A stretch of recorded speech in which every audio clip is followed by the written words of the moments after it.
Ang San Miguel Beermen daw ngayon ay nakakatanggap ng offer mula dito sa Meralco Balls na sumasadsad na sa sunod-sunod na talo. 2-4 na kasi ang record ngayon ng Meralco at ngayon daw itong Meralco Balls ino-offer ang kanilang big man na si Raymond Almasan dito sa San Miguel. Kapalit naman itong si Mawala Tautua. Ang tanong kung ikaw ang San Miguel ay tatanggapin mo ba to?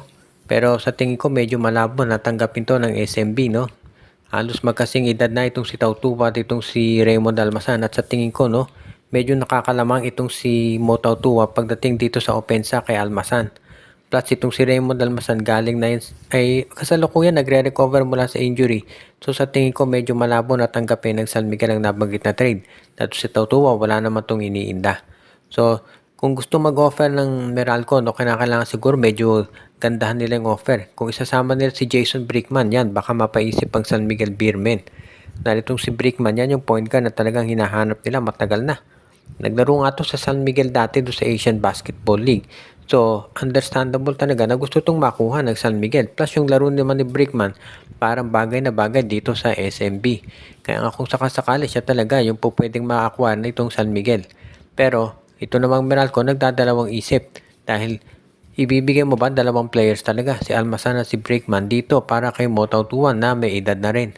Kaya nga ngayon pinag-isipan siguro ng Meralco, no, baka kung sakasakali ayon sa mga insiders, Mo Tautuan plus Chris Rosales for Jason Brickman and Raymond Almasan. Kung ganyan baka mapaisip itong San Miguel Beermen.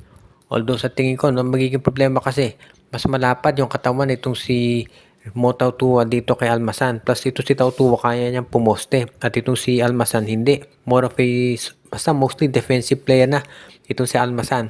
At hindi na scorer. So baka iyan yung dahilan kung ba't itong San Miguel ay tumutol sa nabanggit na trade offer.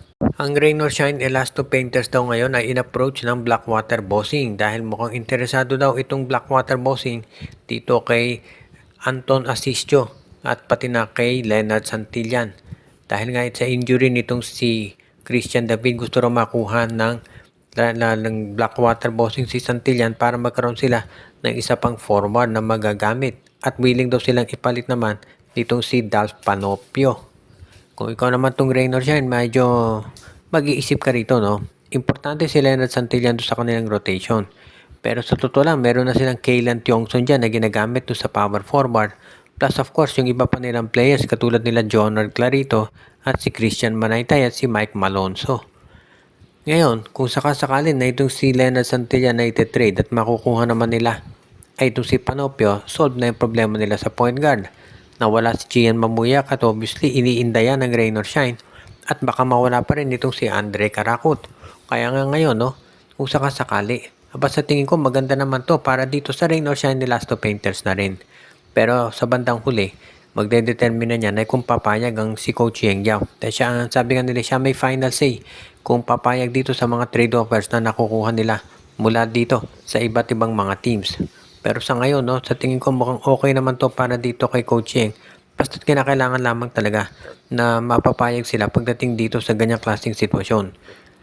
As it is, ang tingin kong pwede maganap talaga dito, no? Kung sakasakaling magka-trade, baka nga pumayag itong si Coach Yeng Yao. Basta kinakailangan lamang talaga na maging maayos sila pagdating dito sa ganitong mga offers.